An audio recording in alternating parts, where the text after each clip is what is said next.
from Corvus Belli's Infinity. This is the Ariadna Equipe Mirage 5 set, featuring Sergeant Duroc and Lieutenant Margot Berthier. In this two-figure set, one of these figures crosses the lines between 1/18 scale and 1/12 scale. Can you guess who it is? Shut up and sit down. Hey you Skellywags, let's crack this huge box open.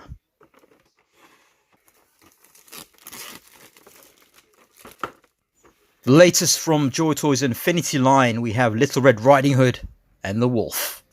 Big box of stuff, goodies. Really been looking forward to checking out this big bad wolf and his pet.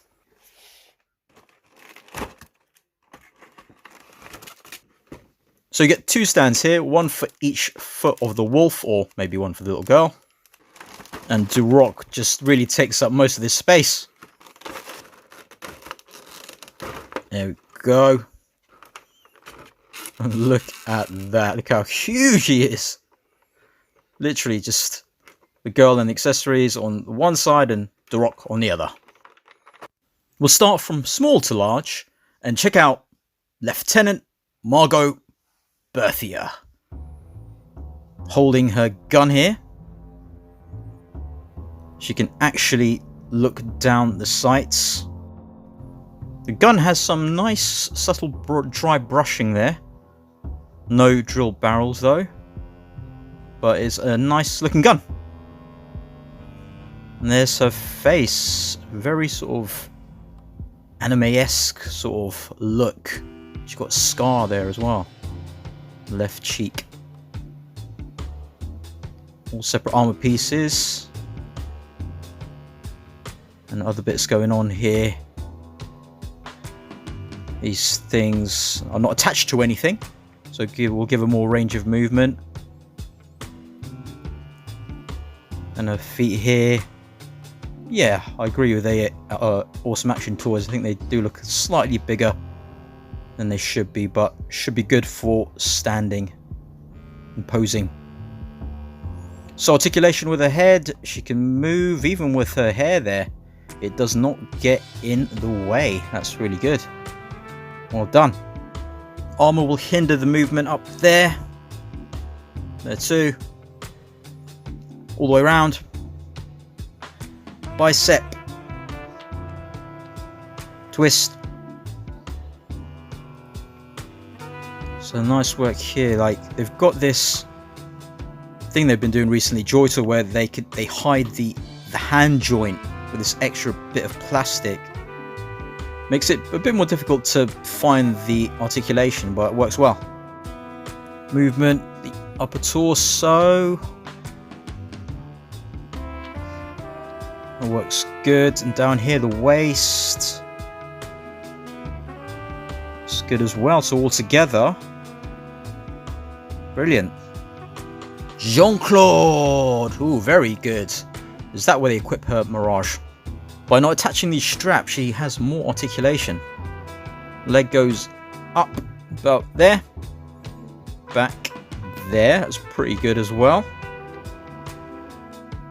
Twist at the thighs. Double bend at the knee.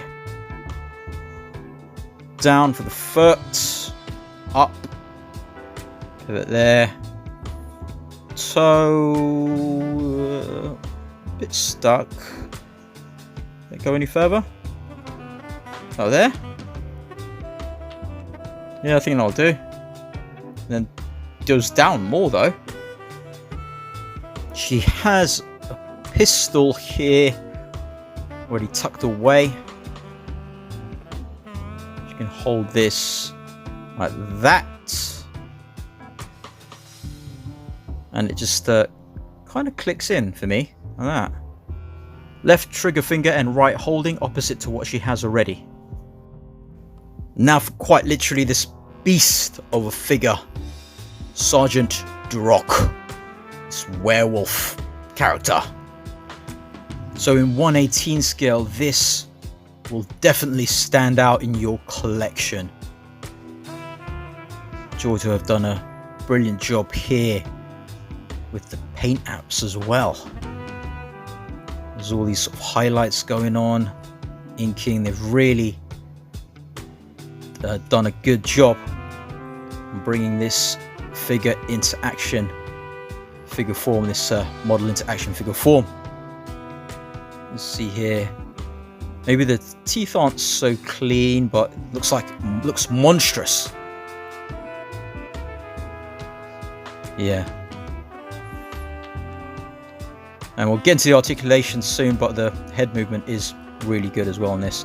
These bits here are all separate, but fit on very nicely, so it doesn't make it finicky to play about with or move. It's got so much detail on this thing. These little parts here as well, these grenades, separate pieces that can move around, and these straps as well. They're all loose, but it doesn't get caught up in anything because they've put more of a gap in between the legs there. Sounds a bit rude. So you can move around more. Just really good job here. His feet as well. Those claws. Not much real estate on the bottom of the feet though to stand, but we'll get into that. His hand here and his guns. I like the look of these guns. Very futuristic looking. Something Cable would wield, or Bishop from the X-Men. These straps here as well. You can remove those if you want. So they're separate pieces. Back here, more of those grenades. Got loads of those. But you can actually pop them out if you like. There you go. Just pop it back in.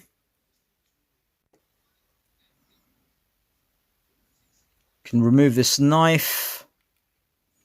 We'll look into that in just a bit as well. As I teased about the articulation, his head can move very well. Goes up like that. Look down a lot.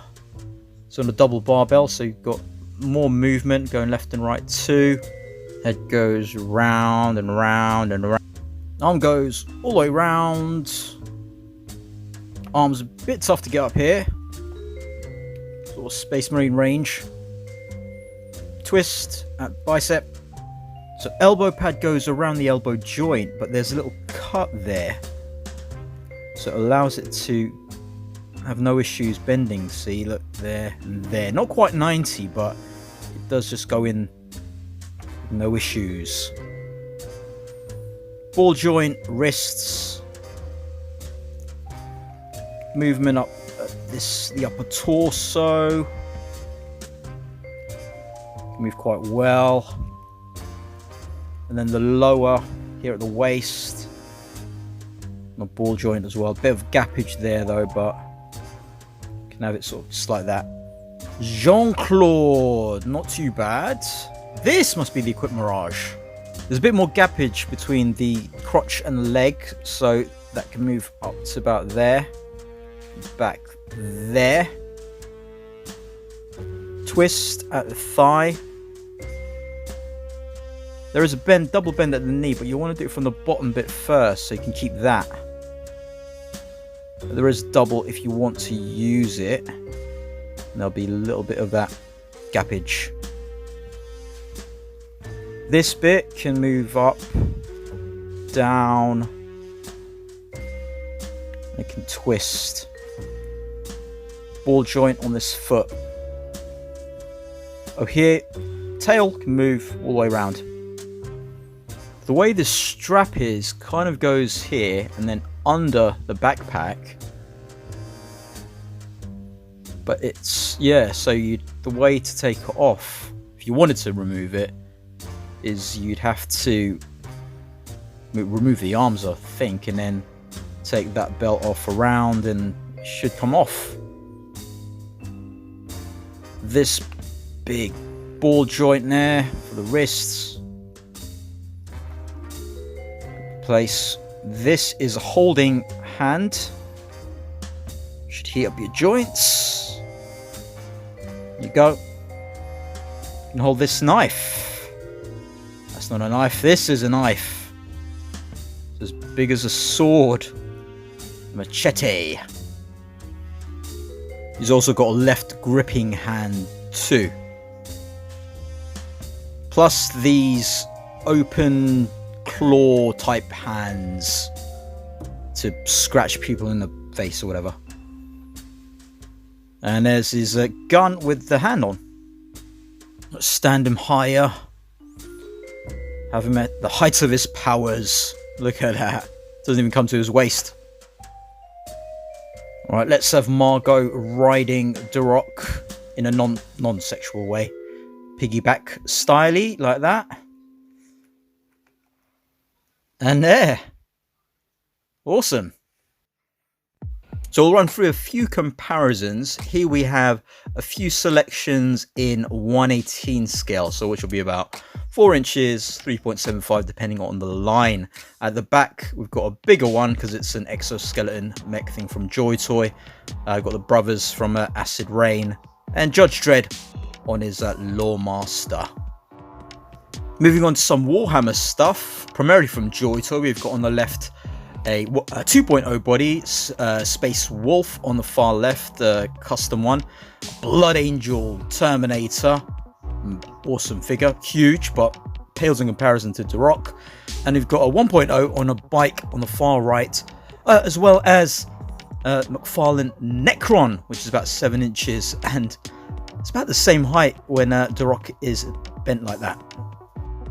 And here is a choice selection of figures in 1/12 scale from Snail Shell, that Tios figure on the far left with a wolf head.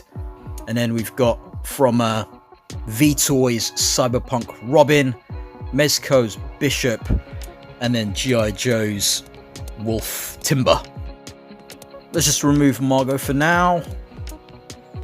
Stand Duroc at his highest height, and he's taller than all of these guys. In 1/12 scale, so it can definitely work with your 1/12 scale figures. I think he'll definitely be going in between scales in my collection. But Margot here is actually a very brilliant figure too, just overshadowed by this guy. There's nothing like this that I've got. This sort of werewolf figure, just futuristic looking, huge in 1/18 scale, but also fits in with your 1/12 scale figures. Balancing can be a bit of an issue, but it's actually not too bad when you get used to it. So anyway, let me know what you think in the comments. Are you grabbing these? Are you interested? Let me know. If you like this video, click the thumbs up. For more content, subscribe. And I'll scale you later.